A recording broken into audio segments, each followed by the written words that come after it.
বলেছি আমরা আজকের প্রচারণায় সকালে আমরা শাটল ট্রেনে গিয়েছি, সেখানে আমাদের ভাই বোনদের সাথে আমরা কথা বলেছি। আজকের টোটাল প্রচারণায় যদি বলতে যাই, আমরা চেষ্টা করেছি যে কেবলমাত্র তাদের সাথে সালাম বিনিময়, যেটা সৌজন্যতা কৌশল বিনিময়।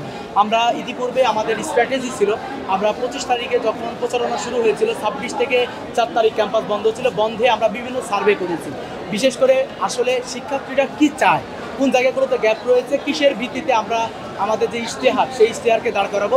আমাদের শিক্ষার্থী ভাই বোনেরা আমাদেরকে মতামত দিয়েছেন, সেই মতামতের ভিত্তিতে আমরা ইশতেহার দাঁড় করিয়েছি। তাদের চিন্তার ঐক্য করে আমাদের শিক্ষার্থী ভাই বোনেরা আমরা 2 দিনের মধ্যে সবগুলো ইশতেহার পৌঁছানোর চেষ্টা করেছি।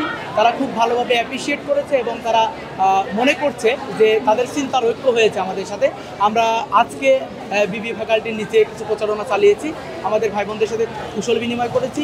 এর বাইরে আসলে আজকে আমাদের তেমন কোনো প্রচারণা আছে বলে আমি মনে করছি না। ঢাকা ইউনিভার্সিটি সহ অন্য জায়গায়, ঢাকা ইউনিভার্সিটিতে হল ভিত্তিক হয়েছিল, এখানে ফ্যাকাল্টি ভিত্তিক হচ্ছে। কারণ এখানে আসলে মাত্র 6400 জন শিক্ষার্থী তারা হলে থাকেন, এর বাইরে কিন্তু সবাই থাকেন হচ্ছে অনাবাসিক শিক্ষার্থী।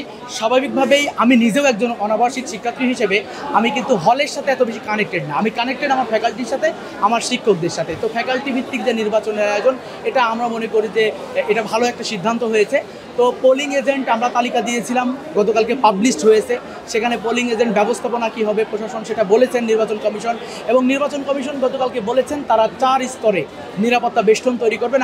আমরা একটা সংবাদ সম্মেলন করেছিলাম, বলেছি বহিরাগত প্রবেশ, যেহেতু প্রায় 2300 একরের ক্যাম্পাস, এখানে অনেক জায়গায় বাউন্ডারি নেই, পাহাড় পর্বত ঘেরা। তো আমরা বলতে চেয়েছি যে বিভিন্নজন চাইলে খুব সহজে কিন্তু অনুপ্রবেশ করতে পারবে, এই জায়গাটা যেন কোনোভাবেই সুযোগ না পায়, কোনো ধরনের দুর্ঘটনা যেন না ঘটে, এই জন্য তারা চেষ্টা করে যাচ্ছেন।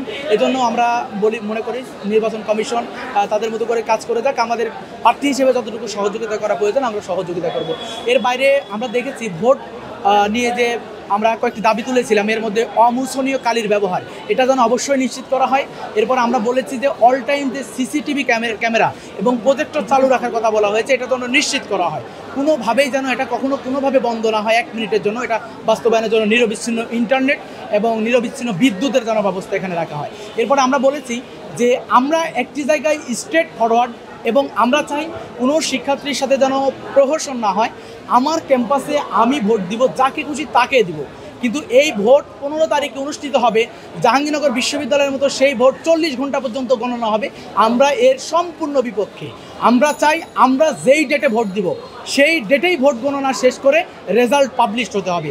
অর্থাৎ আমাদের বক্তব্য 9টা থেকে 4টা পর্যন্ত যদি ভোট গণনা হয়, অবশ্যই রাত্রি 12টার মধ্যেই যেন ফলাফল ঘোষণা করা হয়। এই দাবি শুধু আমাদের প্রার্থী হিসেবে না, এই দাবি আমাদের ক্যাম্পাসের সকলের।